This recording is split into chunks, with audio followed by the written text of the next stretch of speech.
Delhi blast case से जुड़ी ये बड़ी खबर है। एक और गिरफ्तारी हुई है। जम्मू कश्मीर पुलिस ने संदिग्ध को गिरफ्तार किया है। श्रीनगर के बटमालू से, ये देखिए आप, ये वो संदिग्ध है तुफैल नियाज, इसको गिरफ्तार किया गया है। तुफैल नियाज ने नौगाम में पोस्टर लगाए थे, जो जैश के पोस्टर लगाए गए थे, ये कहा जा रहा है कि उसमें यह भी शामिल था।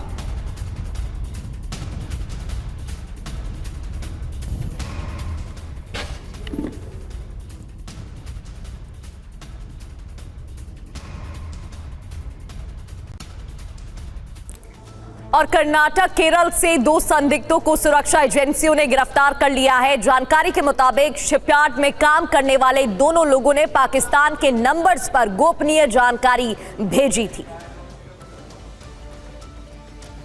जहाज निर्माण के विवरण, पोत संख्या सहित तमाम गोपनीय जानकारियां पाकिस्तान के नंबरों पर भेजने के आरोप में गिरफ्तार किया गया है।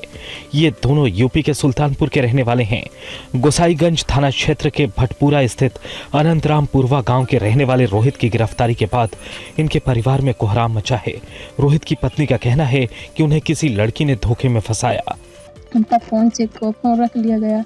बोले कि ये क्या कर रहे थे, बोल देख हाँ सर मुझसे गलती हुई, एक लड़की है मुंबई की, बोली मैं सुपरवाइजर हूँ उस पे की, तो वो सिर्फ का नंबर भेज दिए थे। कोई फंसा रहा है क्या, कैसे बात है? क्या चाहते हैं आप लोग? मैं यही चाहती हूँ कि हमारे पति जी को छोड़ दे, हमारे लिए, हमारा कोई नहीं है इस घर में, हमारी एक बच्ची है, बस यही चाह रहे हैं। रोहित इंसुलेटर के पद पर तैनात था और पिता की मौत के बाद कर्नाटक उडुपी जिले में शिपयार्ड पर काम करता था। नंबर दियो, भूल में दे दिया, नहीं जानकारी रही। इधर दूसरा मामला जयसिंहपुर तहसील के मैथन गांव से जुड़ा है। यहाँ का रहने वाला संतरी दिसंबर 2024 से केरल के कोच्चि जिले के शिपयार्ड में काम करता था। उस पर भी पाकिस्तान के नंबरों पर सुरक्षा के लिहाज से संवेदनशील जानकारियां भेजने का आरोप है।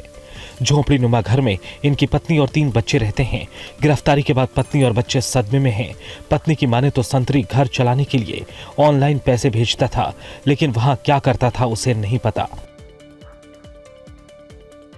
बरेली हिंसा के मास्टरमाइंड मौलाना तौकीर रजा के करीबियों पर कार्रवाई जारी है और हिंसा के बीच तौकीर से जुड़े आरिफ की अवैध प्रॉपर्टी पर बुलडोजर की कार्रवाई हुई है। आप देखिए रिपोर्ट।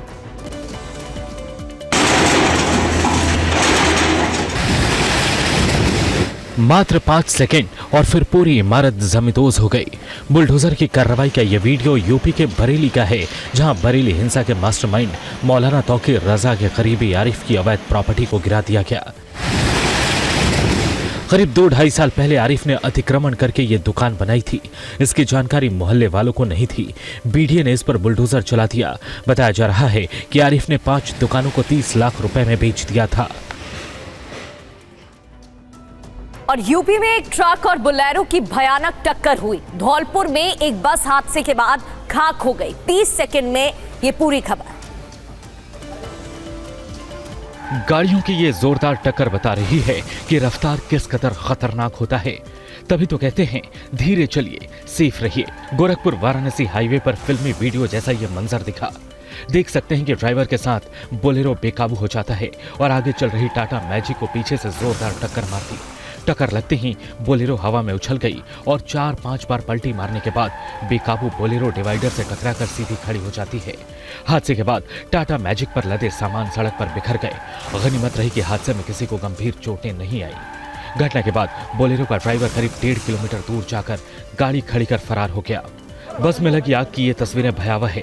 तस्वीरें राजस्थान के धौलपुर की हैं, जहां राजाखेड़ा इलाके के समोना गांव में उस समय हड़कंप मच गया जब बस बिजली के तार की चपेट में आ गई। देखते ही देखते बस आग का गोला बन गई। हादसे में एक महिला झुलस गई।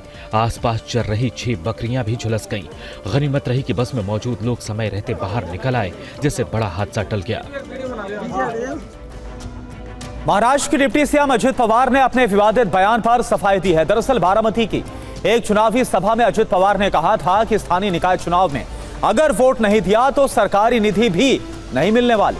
आप देखिए। तुम्ही मला 18 उमेदवार निवडून दिले ना, मी तुम्हाला सांगितलेलं सगळं द्यायला तयार आहे, पण तुम्ही तिचा काट मारली कमी, मी पण काट मारला। तुमच्या हातात मत द्यायचंय, माझ्या हातात निधी द्यायचंय, बघा काय ते। 18 सेकंड के इस भाषण में उप मुख्यमंत्री अजीत पवार ने हर पंचायत में 18 उम्मीदवारों को जिताने की अपील की। अजीत पवार ने मालेगांव में नगर पंचायत के चुनाव प्रचार की कल शुरुआत की थी। इस दौरान अपने भाषण में वोटर्स को चेतावनी भरे अंदाज में ये बातें कही। तुम्ही मला 18च्या 18 उमेदवार निवडून दिले ना, मी तुम्हाला सांगितलेलं सगळं द्यायला तयार आहे, पण तुम्ही तिथं काट मारली का मी पण काट मारला।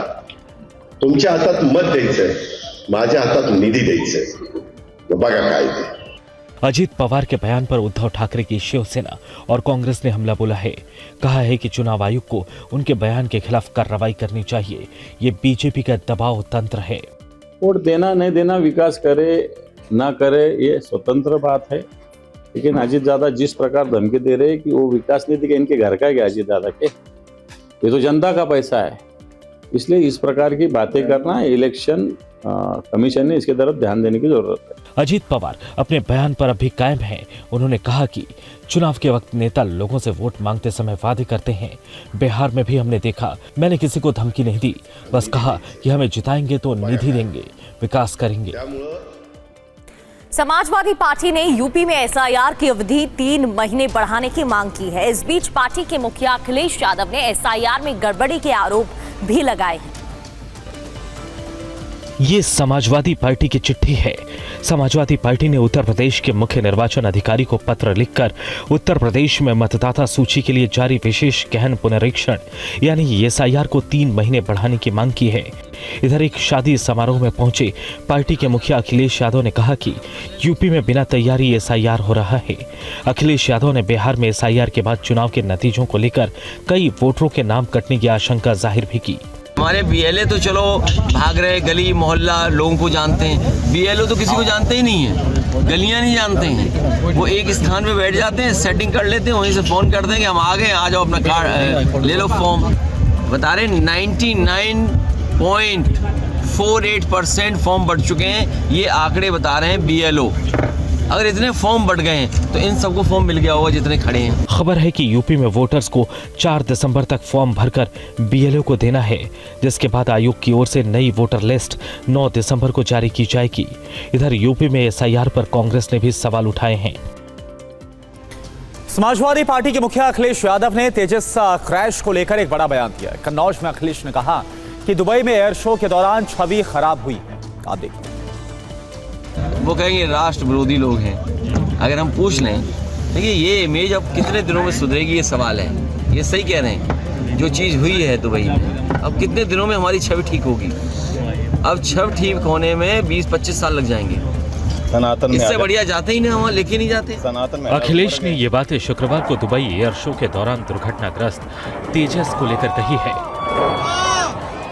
हादसे में विमान के पायलट विंग कमांडर नमन शुस्याल की मौत हो गई थी।